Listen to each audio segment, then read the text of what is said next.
Christmas has always been my favorite time of year, a season I cherish for its quiet magic. The gentle glow of lights and the comfort of familiar traditions. This year, I'd been looking forward to something simple. Just me, my husband, and maybe our son and his wife, if they could make it. After years of hosting bustling family gatherings, I was ready for a peaceful holiday, one where I could finally relax and savor the little things. I'd even started planning a new recipe, picturing us around the table. Okay. Laughter echoing softly in the background. But all that changed with a single phone call. It was my daughter-in-law, her voice bright and chipper, almost too cheerful. "Hi, I have some exciting news," she began, and I could already feel a knot forming in my stomach. She launched into her plan. Her entire family, all 25 of them, would be joining us for Christmas this year. Cousins, aunts, uncles, even a few people I'd never met. Isn't that wonderful? She gushed as if she'd just handed me the greatest gift. I sat there, phone pressed to my ear, stunned into silence. 25 people in my house for Christmas. My mind raced through images of crowded rooms, endless dishes, and the chaos of trying to please everyone.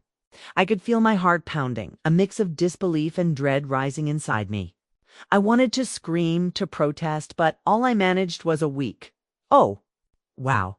What happened next would change everything, not just for this Christmas, but for every holiday to come.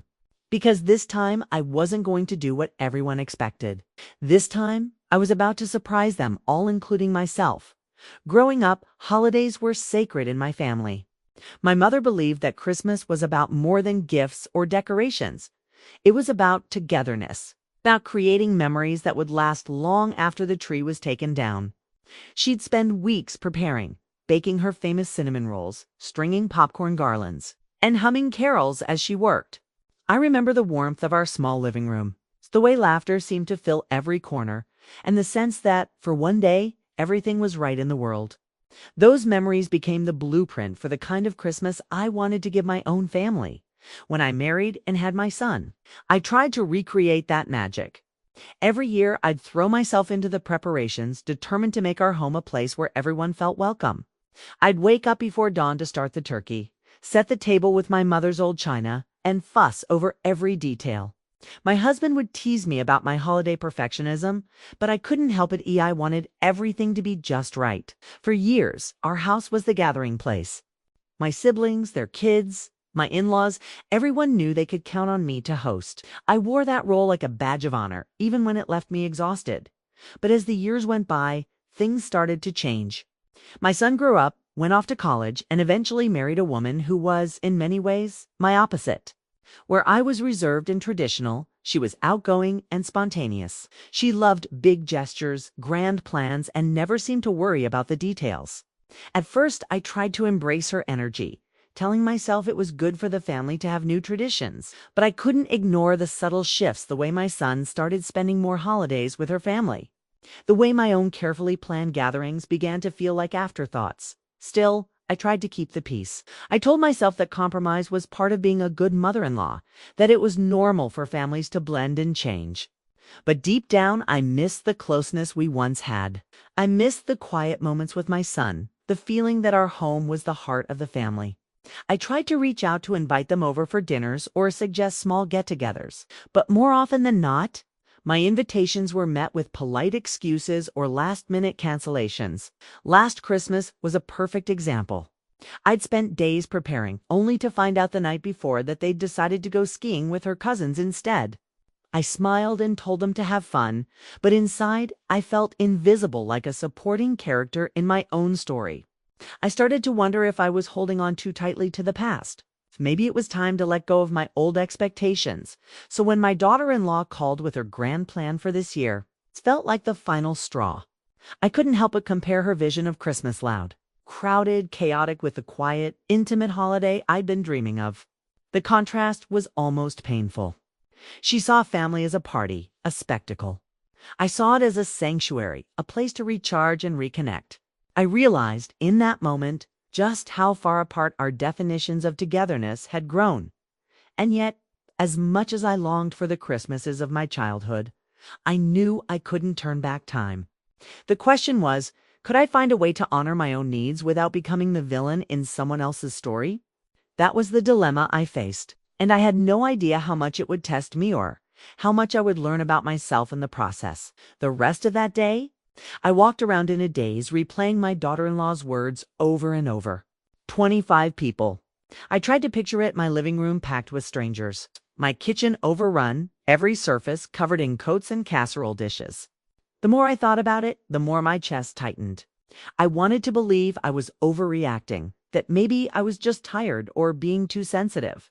But the truth was, this wasn't the first time I'd felt steamrolled by her enthusiasm.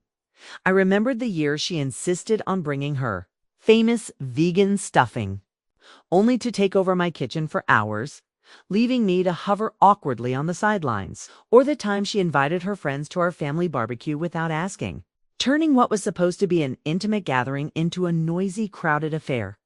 Each time I'd swallowed my discomfort, telling myself it was just one day, that it wasn't worth making a fuss. But now, with the prospect of hosting her entire extended family, I felt my patience wearing thin. That evening, I sat at the kitchen table, staring at my phone. I knew I needed to talk to my son, to hear his side, but I dreaded the conversation. When I finally dialed his number, my hands were shaking. He answered on the second ring. "Hey, Mom. What's up?" I tried to keep my voice steady. "Hi, sweetheart. I just got off the phone with Emily. She mentioned bringing her whole family for Christmas this year. 25 people, she said."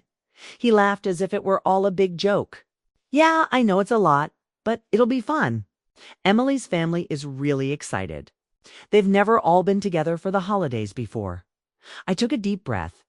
"I understand that, but that's a lot of people, honey. Our house isn't really set up for that kind of crowd. I'm not sure I can handle it." There was a pause. "Mom, it's just one day. Emily really wants everyone to feel welcome. We can help with the food and cleaning, I promise." His words stung more than I expected. I wanted to believe he meant it, but I knew from experience that help usually meant I'd be left to manage the chaos while everyone else enjoyed themselves. I tried to explain, but he cut me off gently. "Mom, please. Just try to go with the flow this year. It means a lot to Emily."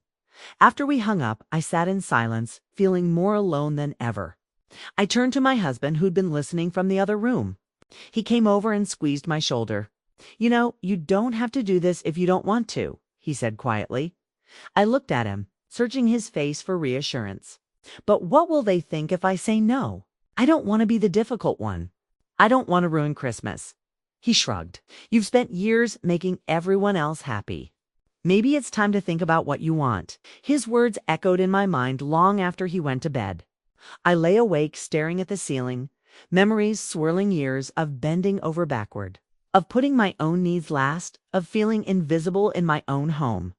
I thought about the Christmases I'd spent cleaning up after everyone, the times I'd smiled through exhaustion, the moments I'd watched my son drift further away, caught between two families. The next morning, I woke up with a sense of dread.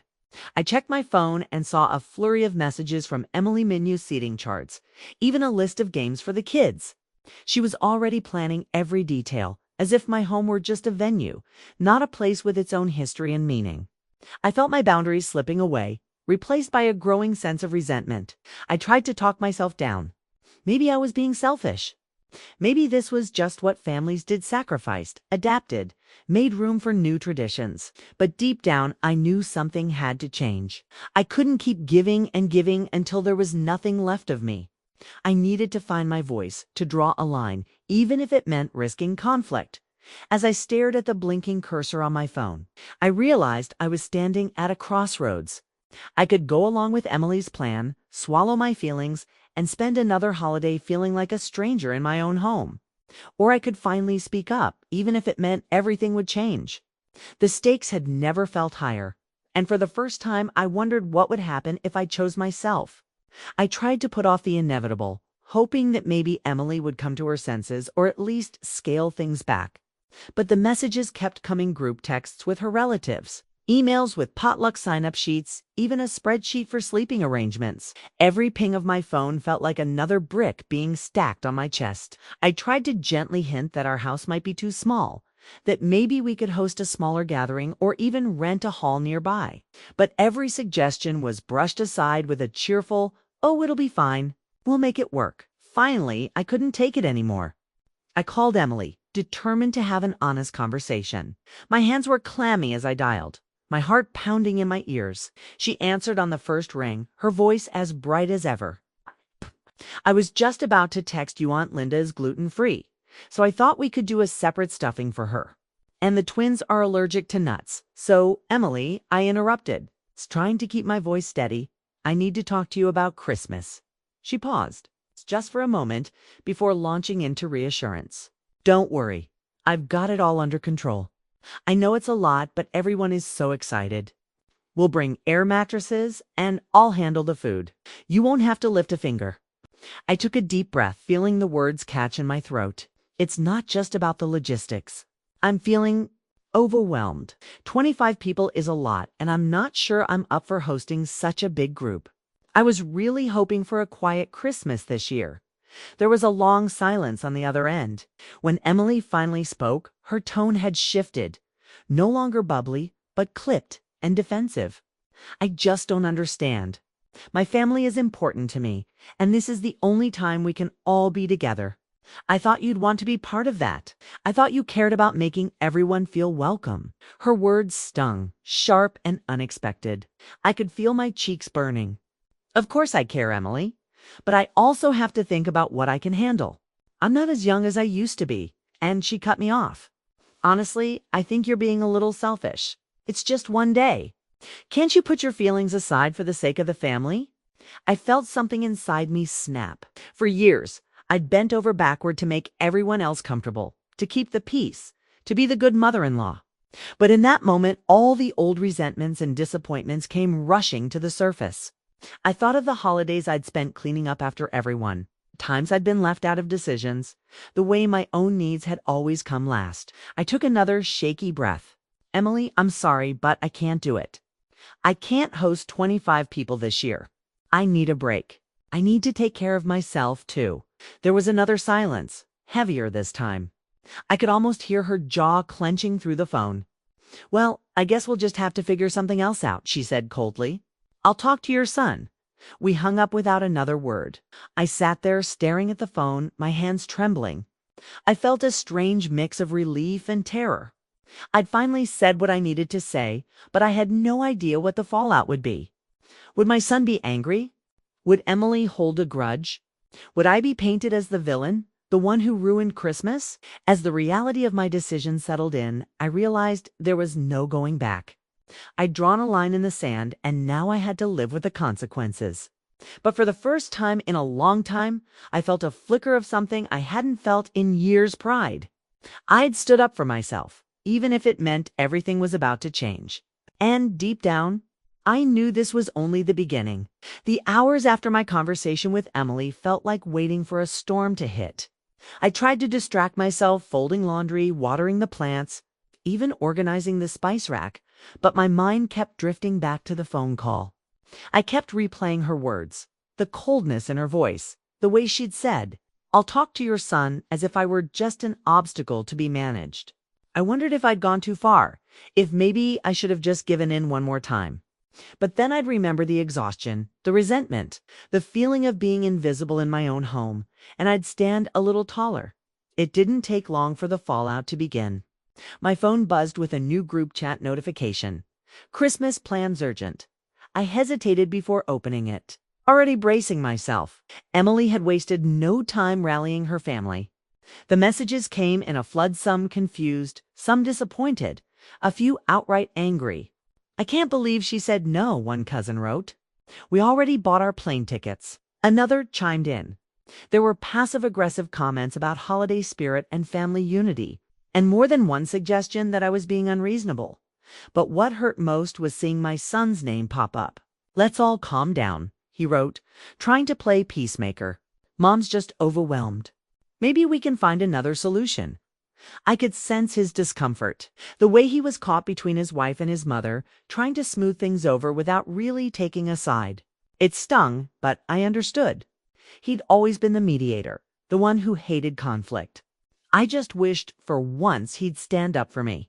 My husband, on the other hand, was my rock. He watched me scroll through the messages, his jaw set. "You did the right thing," he said quietly. "You've given enough. It's time they learn to respect your boundaries." His support was a balm, but it didn't erase the guilt gnawing at me. I kept thinking about the disappointed faces, the ruined plans, the way I'd upended everyone's expectations.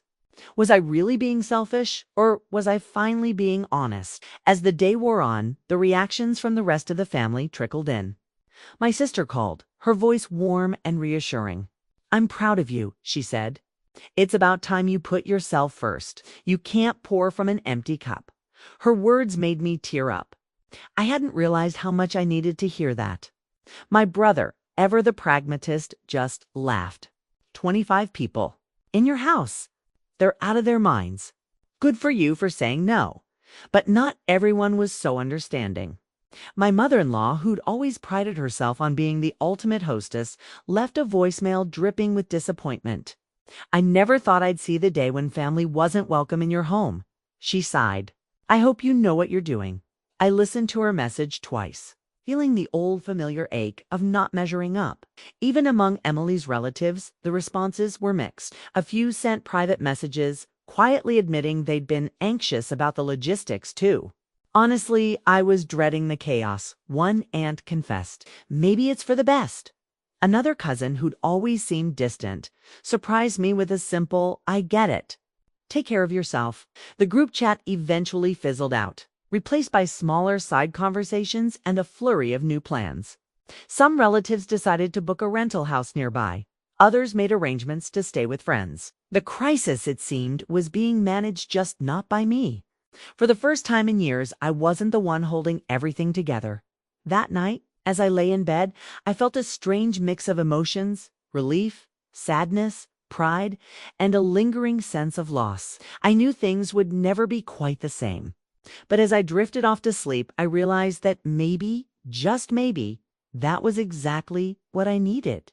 Because sometimes, the only way to find peace is to let go of the role you've always played. Trust that the world won't fall apart without you.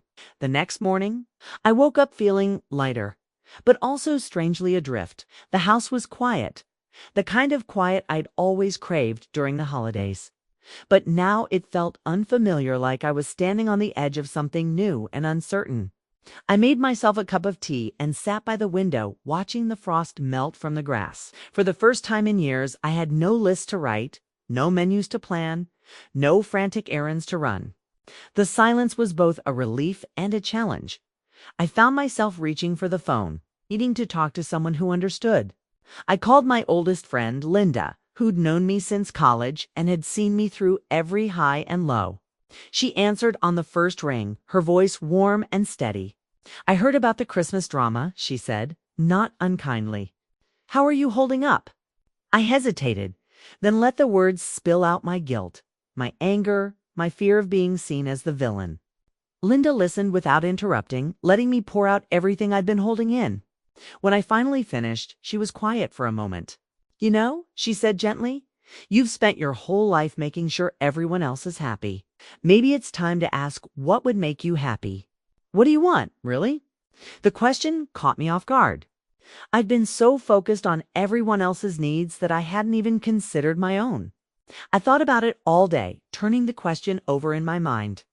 What did I want? The answer came slowly, but when it did, it felt like a revelation. I wanted peace. I wanted rest.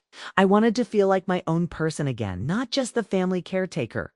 That afternoon, almost on a whim, I opened my laptop and started searching for last-minute holiday getaways. I scrolled through pictures of cozy cabins, quiet inns, and snowy mountain retreats. The idea of spending Christmas somewhere new, somewhere just for me, felt both terrifying and exhilarating. I hesitated for a moment, my finger hovering over the Book Now button. But then I thought of Linda's words, and I clicked. As soon as the confirmation email arrived, I felt a surge of excitement, mixed with a healthy dose of nerves. I'd never done anything like this before. I knew my decision would send shockwaves through the family, that some would see it as abandonment or even retaliation. But for the first time, I didn't care. I was choosing myself, not out of spite, but out of necessity. I texted Linda to tell her the news, and she replied with a string of celebratory emojis. "You're going to have the best Christmas ever," she wrote. I smiled, feeling a sense of possibility I hadn't felt in years. I didn't know exactly how my family would react or what the long-term consequences would be. But I knew one thing for sure. This Christmas, everything was about to change. And for once, I was ready to see what happened next. Christmas morning dawned crisp and clear, sunlight streaming through the window of my little mountain cabin. I woke to the sound of silence, no clatter of dishes, no voices echoing down the hallway, just the gentle hush of snow falling outside. For the first time in decades, I had nowhere to be, nothing to prepare, no one to please but myself. I brewed a cup of coffee, wrapped myself in a blanket, and sat by the fire, letting the warmth seep into my bones. The peace was almost startling. I realized how much I'd been craving this kind of stillness. I spent the day exactly as I wanted, reading a novel I'd been meaning to finish, taking a long walk through the woods, and treating myself to a simple, delicious meal. There were moments when I felt a pang of guilt, wondering what my family was doing. If they were talking about me, if I'd truly let them down. But each time those thoughts crept in, I reminded myself that I'd made this choice for a reason. I was learning, slowly, that it was okay to put myself first. Around midday, my phone buzzed with a message from my son. "Merry Christmas, Mom. Hope you're having a good day. We miss you." I stared at the screen, my heart aching a little. But I could sense a new respect in his words, a recognition that I was more than just the family hostess. A few minutes later, Emily sent a photo of the group gathered around a crowded table in their rental house. Everyone smiling, plates piled high with food. "It's not the same without you," she wrote. I smiled, surprised by the softness in her message. Maybe, just maybe, she was beginning to understand that other messages trickled in throughout the day. My sister sent a video of her kids opening presents, laughing and shouting my name. My husband, who decided to stay home and enjoy a quiet day himself, called to tell me how proud he was. "You sound happier than I've heard you in years," he said, and I realized he was right. Even a few of Emily's relatives reached out, thanking me for being honest and setting a boundary they hadn't known how to express themselves. Of course, not everyone was pleased. My mother-in-law's silence spoke volumes, and I knew there would be some who saw my absence as a betrayal. There would be awkward conversations, maybe even lingering resentment. But as I watched the snow fall outside my window, I felt a deep sense of contentment. I had chosen peace over people-pleasing, and while it came with a cost, it also brought a reward I hadn't expected, a renewed sense of self. That evening, as I sat by the fire, I realized that this Christmas had given me something no amount of tradition or togetherness ever could: the freedom to be myself. And as I drifted off to sleep, I knew that whatever the future held, I would never again be afraid to choose what was right for me. Looking back, I realized how long I'd been living in the shadow of other people's expectations, how easy it was to lose myself in the endless cycle of giving, pleasing, and sacrificing. For years, I believed that love meant saying yes, even when my heart was screaming no. I thought that being a good mother, wife, and hostess meant putting everyone else first, no matter the cost to my own well-being.